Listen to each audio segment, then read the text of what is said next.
special marine warning from the National Weather Service.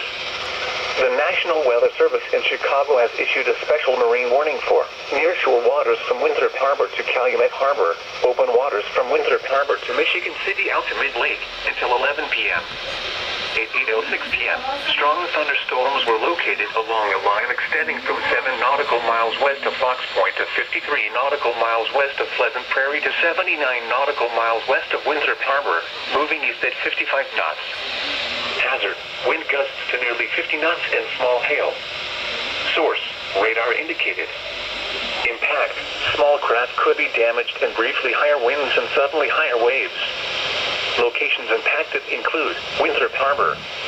A tornado watch remains in effect until midnight for northeastern Illinois.